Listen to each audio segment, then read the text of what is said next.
Muy bien, estamos de regreso. Vamos a terminar hablando del tema de la seguridad pública, que es un tema también importante, que ha dado mucho de qué hablar durante este año que estamos por finalizar, sobre todo con este tema de la tregua entre las pandillas, ¿no? Que algunos continúan dándole el beneficio de la duda, que el ministro y su gabinete continúa defendiéndolo, que los líderes de las pandillas continúan, dicen, comprometidos con esto, pero hemos escuchado también la voz de Monseñor Gregorio Rosa Chávez el fin de semana diciendo, señores, nos distanciamos un poco. Fíjense que yo no le voy a decir el nombre de un padre que trabaja aquí con grupos marginados, ¿no? O excluidos, como usted quiera, con grupos de riesgo, y me decía, mire, ni se le ocurra volverme a invitar a su entrevista, ni se le ocurra hablarme, porque yo no voy a hablar de ese tema, es tan delicado, Romeo, que tengo miedo, y prefiero, mejor, me dijo, mantenerme al margen de eso y continuar haciendo mi trabajo, ¿no? O sea, cuando yo le dije, mire, padre, quiero que hablemos del tema de las pandillas y cómo está viendo usted realmente los resultados.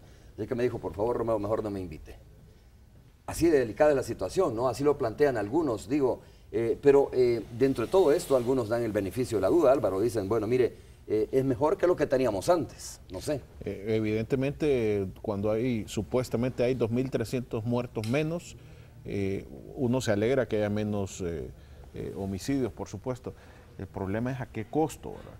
El problema, a mí me preocupa a veces que siento que el Estado está entregando su política de seguridad a dos personajes que están manejando esta tregua con los pandilleros y que para mi gusto no es tan transparente como yo quisiera, ¿verdad? Luego se mantiene el tema de los desaparecidos y que ahora surge esta controversia con el despido del director de Medicina Legal. El ministro de Seguridad Pública en noviembre admitía 1.425 desapariciones, de las cuales decía 673 ya aparecieron, y entre ellos 122 muertos, ¿verdad? De todas maneras, el número de desaparecidos sigue siendo demasiado elevado para el país, y él admitía que muchos de esos desaparecidos eran entre 13 y 25 años y que casi todos estaban ligados a pandillas. Entonces, si estaban ligados a pandillas, evidentemente esto es parte de una tregua que no está funcionando del todo, ¿verdad?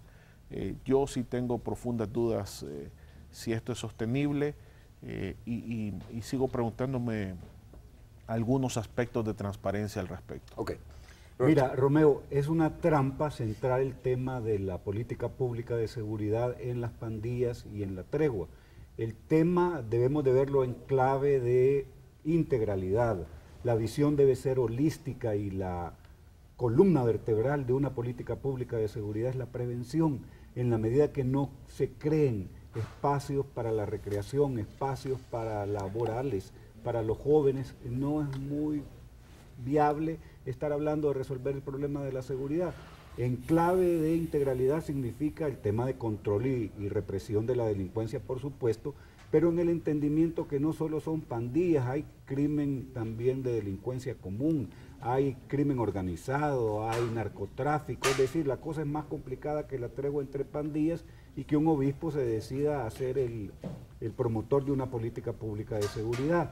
Integralidad significa el tema del sistema de justicia, es fiscales, son los jueces, es el sistema penitenciario, es el tema del Instituto de Medicina Legal.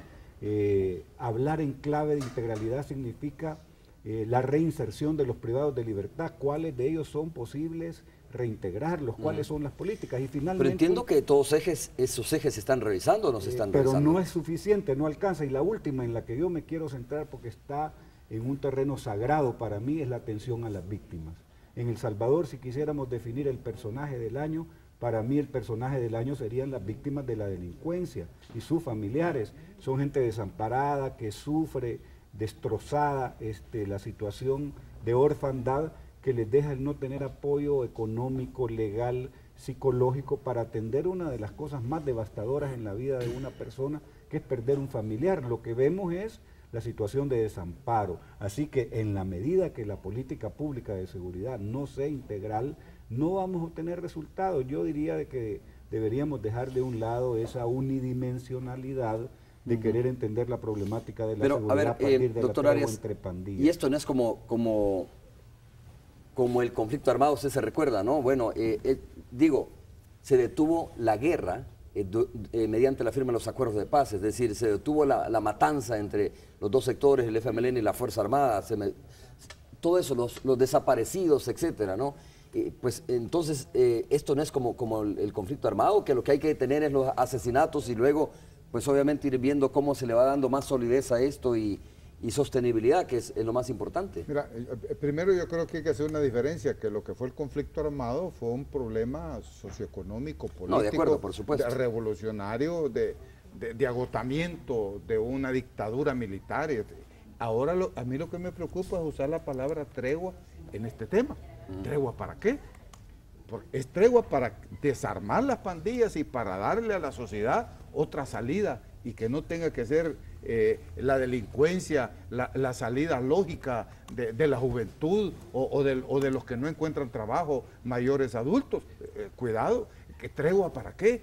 Pensar, a mí me preocupa, la tregua significa que vas a olvidar los asesinatos, porque aquí estamos hablando de asesinato, estamos hablando de delincuencia, como dices tú, en esa tregua, ¿qué pasa con toda la gente que ha sido afectada con esto? Entonces, a mí me preocupa así el tema, el concepto de tregua, ¿para qué? Y santuarios, peligroso. A mí sinceramente me parece que la política, esto de manejo de las pandillas en esos conceptos, para mí no es quizás lo que el país necesita. Bueno, Romeo, sí, todas las comparaciones son odiosas, pero verdaderamente es odioso comparar la lucha por la búsqueda de una paz duradera que se planteó en una negociación que duró más de 2 años y medio y firmamos los acuerdos el 16 de enero del 92 con esta cuestión de delincuencia. No tienen proyecto político, no tienen proyecto social. ¿Tú crees que no tienen proyecto político?